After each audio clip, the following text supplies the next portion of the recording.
Assalamualaikum warahmatullahi wabarakatuh. Perkenalkan, nama saya Taeka Wididarya Okamoto. Pada kesempatan kali ini, saya akan mempresentasikan makalah saya yang berjudul Kebebasan Berpendapat Konten Kreator pada Media Sosial YouTube di Era Demokrasi Digital. Sebelumnya yang saya hormati Bapak Atih Ardiansyah, SIKOM MIKOM, selaku dosen pengampu mata kuliah PIP. Nah teman-teman, latar belakang saya mengambil judul ini adalah yang pertama, kebebasan berpendapat merupakan hak bagi seluruh rakyat Indonesia untuk mengutarakan pendapat dan aspirasi, kritikan, dan hal-hal lainnya ingin diutarakan selaku rakyat dari bangsa Indonesia. Nah, terus juga selanjutnya demokrasi. Nah, sesuai dengan judulnya tadi, di akhir ada kan demokrasi digital. Nah, apa sih demokrasi itu? Demokrasi adalah suatu sistem pemerintahan di mana semua warganya dipandang sama di mata hukum. Jadi, semua warga negara tuh punya punya derajat yang sama. Berbeda dengan negara Asia lainnya seperti misalnya India. Kan di sana tuh ada sistem kasta gitu kan. Jadi kayak ya mungkin nggak semua warga negaranya itu punya hak yang sama. Terus juga alasan saya mengambil judul ini adalah karena sekarang media platform YouTube itu sering banget dipakai untuk mengutarakan aspirasi, pendapat dan lain-lainnya. Oh iya, hampir lupa. Kalau di Indonesia sendiri, kalau kalian semua mau menyampaikan aspirasinya, kalian nggak perlu takut karena udah ada pasal 28E ayat 3 UUD 1945 yang berbunyi setiap orang berhak atas kebebasan berserikat, berkumpul dan mengeluarkan pendapat. Yang artinya setiap kita beraspirasi, berpendapat, semua itu dilindungi. Jadi nggak perlu takut ya teman-teman. Lalu selanjutnya, oh ya, YouTube juga tuh sebenarnya awalnya nggak dibuat untuk kayak sekarang kan. Sekarang udah banyak banget kan YouTuber yang nyari uang dari YouTube. Nah, pada awal-awalnya itu YouTube itu dibuat itu hanya di website, jadi cuma bisa diakses pakai website, gak kayak sekarang pakai aplikasi kan juga bisa. Terus juga YouTube itu awalnya cuma buat nge-share video sama nonton video. Jadi mungkin pada sekitar tahun 2004, 2005, 2006 ya mungkin belum kayak sekarang kayak orang semua tuh YouTube tuh jadi kayak gaya hidup. Dulu tuh orang kebanyakan nonton YouTube ya karena sekedar mereka mengeser video mereka atau enggak mereka nonton video orang lain aja. Nah, selanjutnya sebelum kita bahas nih kerumusan masalah, kita harus tahu dulu nih sejarahnya. Karena sesuai dengan Pak Soekarno nih, Bapak Proklamator Indonesia pernah bilang kalau negara yang maju adalah negara yang mencintai sejarahnya. Jadi kita harus tahu dulu dong sejarah demokrasi digital di Indonesia tuh kayak apa sih. Yang pertama nih, sekitar 20 tahun yang lalu tuh masyarakat Indonesia tuh masih bergantung pada berita informasi yang konvensional, kayak misalnya koran, majalah, radio, televisi, gitu-gitu teman-teman ya. Nah, terus di Amerika tuh udah setahun gitu populer, nah terus dibawa deh ke Indonesia, baru deh terkenal segala macam. Nah, ini merupakan cikal bakal demokrasi digital yang kita nikmatin sekarang. Terus juga pada zaman dulu tapi disayangkan sih emang sudah masuk ya internet. Tapi pada masa Orde Baru itu benar-benar dikontrol banget informasinya yang berkaitan sama negara dan pemerintahan. Banyak para wartawan yang hilang, entah kemana. Bahkan ada yang gak pernah pulang sampai saat ini. Ini tuh salah satu seorang penyair yang ikut melawan rejim Orde Baru. Namanya tuh adalah Wiji Tukul. Beliau ini gak pernah ditemuin sampai saat ini karena ia telah mengeluarkan karyanya yang berisi tentang kritikan masa pemerintahan Orde Baru.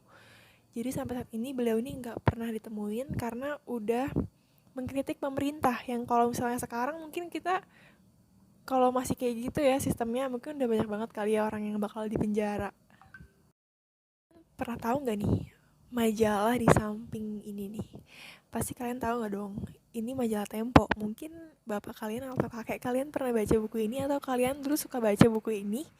Nah, dan di sebelah ini adalah Bapak Gunawan Muhammad, yaitu pemimpin redaksi majalah Tempo. Jadi Bapak Gunawan Muhammad ini tuh dia itu adalah penggagas jaringan rahasia. Nah, penggagas jaringan rahasia ini tuh awalnya tuh diciptakan oleh Solidaritas Mahasiswa Indonesia, yaitu SMID, yaitu Gerakan Mahasiswa untuk Memperjuangkan Demokrasi Indonesia. Nah, kerennya lagi tahun 94 loh. Mereka tuh udah pakai email buat ngirim-ngirim gerakan informasi sama koordinasi segala macem. Nah, terus gerakannya tuh terkenal banget dengan gerakan di bawah tanah. Terus jaringan rahasia ini kemudian dinamain deh jadinya Blok M. Terus Pak Irawan Saptono juga menjadi koordinatornya. Nah, setelah tadi kita ngomongin sejarahnya, langsung lanjut nih kita ngomongin rumusan masalahnya. Yang pertama itu ada apa sih yang dimaksud dengan kebebasan berpendapat di era demokrasi digital. Nah, seperti yang kalian ketahui, kebebasan berpendapat adalah hak seluruh rakyat Indonesia yang juga merupakan salah satu dari bagian HAM atau hak asasi manusia. Dan pengertian hak asasi manusia itu adalah hak-hak yang dimiliki oleh setiap manusia dan berhak dinikmatinya, semata-mata karena ia adalah manusia. Nah, kalian itu kalau misalnya mau berpendapat, berarti kalian gak boleh takut. Kalian tuh punya hak loh, karena kita kan adalah manusia dan kita dilindungi oleh HAM. Jadi jangan takut untuk berpendapat ya teman-teman. Terus selanjutnya, berarti kebebasan berpendapat di era demokrasi digital itu adalah kebebasan seseorang untuk berpendapat dengan dilindungi oleh HAM dan UUD yang berlaku melalui media platform media digital yang dapat dilakukan secara tidak langsung dan dapat menyebar luas sangat cepat.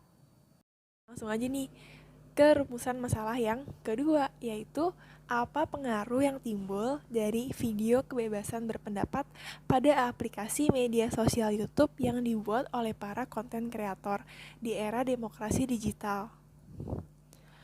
Nah, kebebasan berpendapat di era demokrasi digital seperti sekarang ini udah hal yang wajar banget kan teman-teman. Kayak semua orang boleh gitu loh, dan bisa dari manapun juga kita berpendapatnya gitu. Nah, terus kita langsung aja ke dampak positif. Apa sih dampak positifnya? Dampak positif ini banyak banget, dan salah satunya itu banyak banget nih muncul-muncul anak-anak muda tuh yang mengeluarkan aspirasinya tuh ya, tapi dikemasnya beda nih. Dia nggak orasi, tapi dalam film pendek, drama, konten podcast, bahkan ada yang hanya sekedar membuat video berbicara dengan bahasanya depan kamera seperti biasa.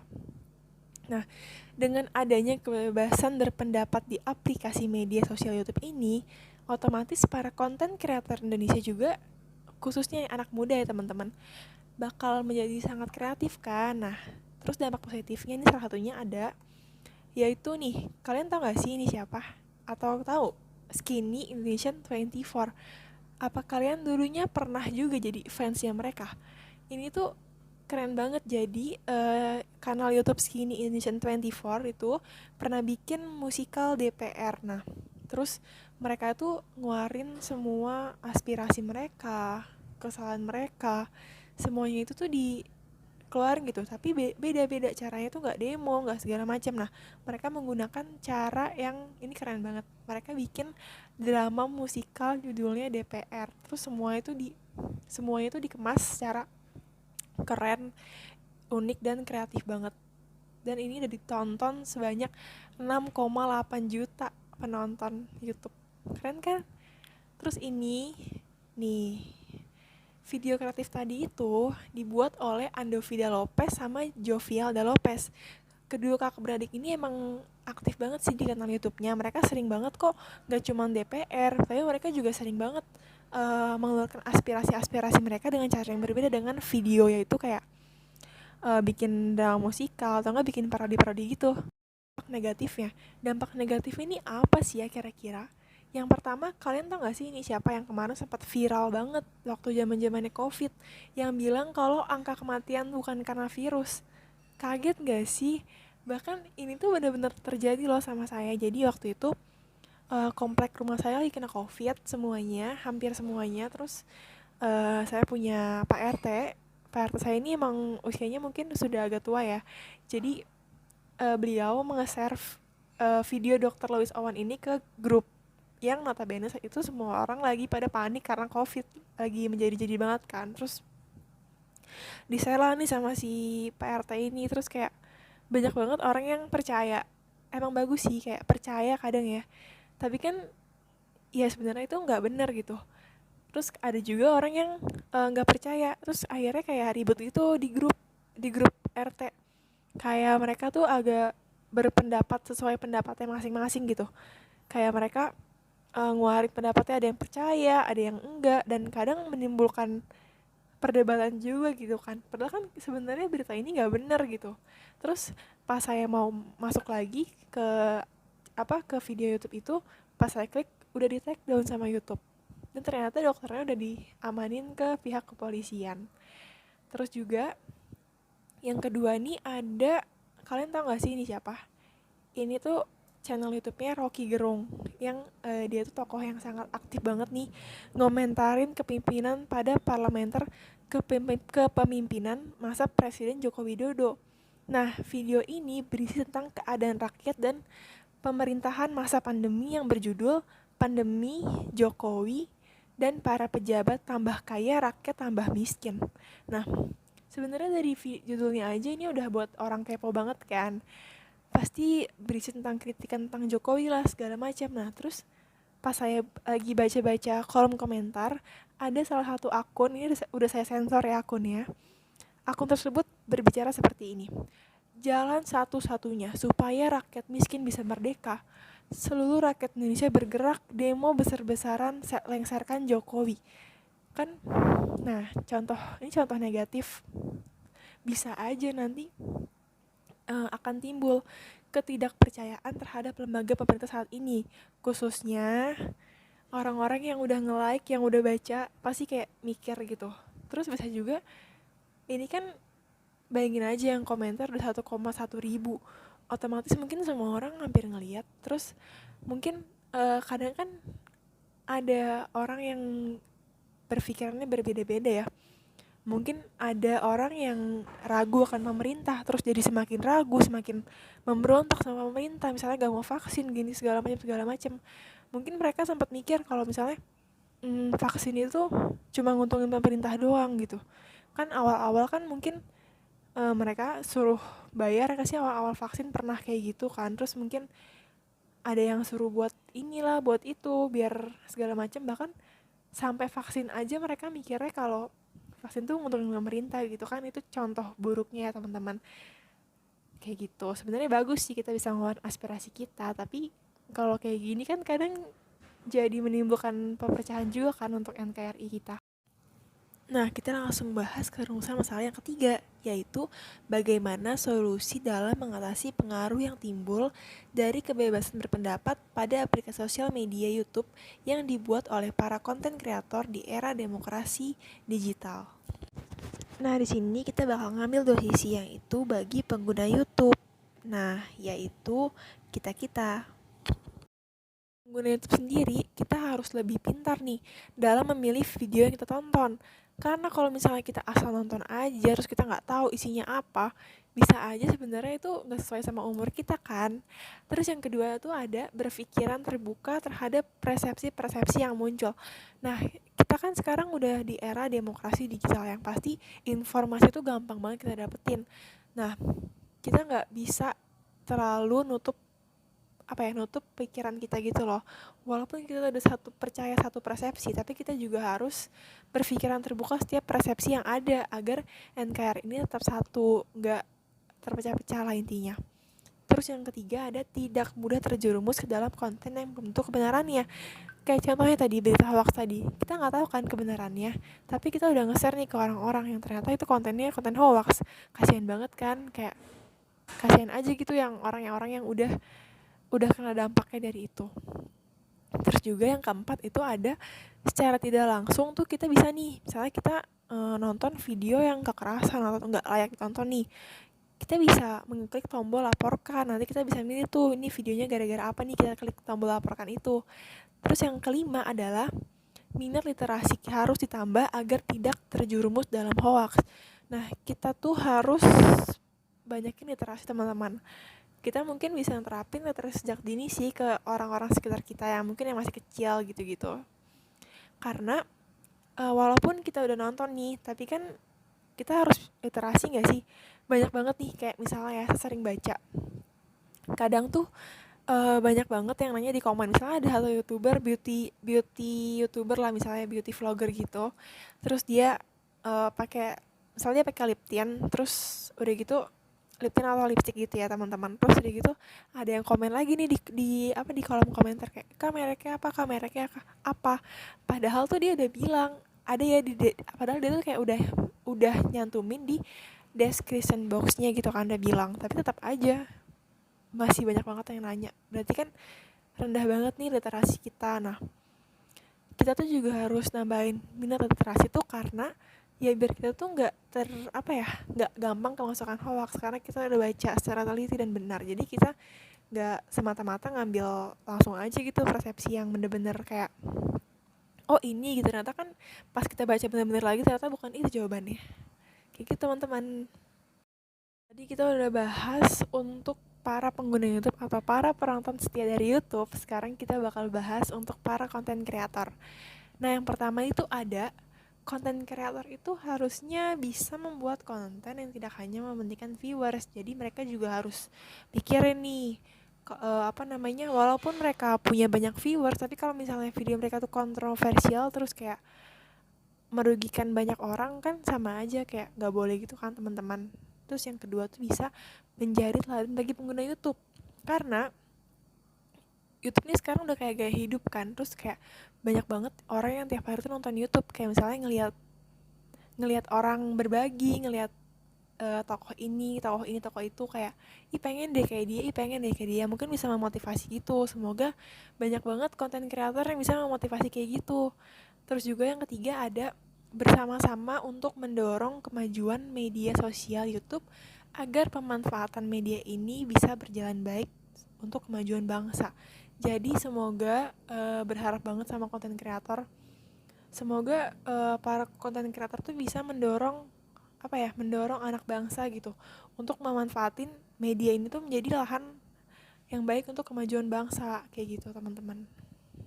Jadi mereka tuh nggak cuman buat konten aja, tapi ada manfaatnya juga nih bagi teman-teman semua, bagi penonton dan bagi bangsa Indonesia sendiri. Bisa aja mungkin mereka berprestasi atau tanpa disadari mereka membanggakan Indonesia lewat konten yang mereka buat. Nah, kesimpulannya apa sih dari semua tadi? Menurut saya, kesimpulannya itu kebebasan berpendapat di era demokrasi digital itu merupakan hal yang sangat baik. Ditambah lagi sekarang tuh longgar banget nih kebijakan pemerintah, jadi makin enak dong buat bikin konten. Terus juga semoga gara-gara demokrasi digital ini sekarang udah makin banyak banget ya, semoga bisa terwujud banget nih demokrasi Pancasila di Indonesia, kayak kan udah terwujud nih, semoga semakin terwujud. Terus juga pengaruh positif dan negatif yang timbul dari konten video YouTube yang diunggah oleh para konten kreator di YouTube harus bisa kita sikapi dengan bijak gitu teman-teman. Jadi mungkin pengaruh positif yang ditimbulin tuh harus kita manfaatin dengan sangat baik banget. Terus juga yang terakhir itu kreativitas anak bangsa dalam menyampaikan aspirasinya juga harus disalurkan. Mungkin lembaga-lembaga kayak komunitas yang bergerak di bidang seni atau di bidang TV mungkin juga bisa bisa menaungi kreativitas anak-anak bangsa, yaitu khususnya para konten kreator. Nah, begitu juga dengan konten kreator. Semoga saya berharap para konten kreator ini bisa menjadi contoh teladan bersosial media bagi masyarakat Indonesia. Ada saran. Nah, saran ini harapannya dengan munculnya konten kreator yang berasal dari berbagai golongan dapat membawa perubahan yang signifikan, dan masyarakat juga akan lebih mengenal perbedaan pendapat, suku, serta lebih bisa menghargai kritikan orang yang berpendapat yang berasal dari berbagai golongan. Gak kayak dulu kan, banyak banget orang yang gak dihargai berpendapat karena misalnya yang dihargai itu cuma pejabat tinggi atau para pejabat agama yang punya kedudukan di pemerintahan. Tapi sekarang kan semua orang bisa mengakses YouTube dengan mudah. Terus juga para konten kreator ini kan banyak banget yang backgroundnya itu emang mereka bener-bener konten kreator, bukan backgroundnya artis atau bukan pejabat, dan mereka pun akhirnya sukses di YouTube gitu. Semoga, saya berharap sih mereka bisa bawa perubahan yang baik lah untuk masyarakat gitu-gitu.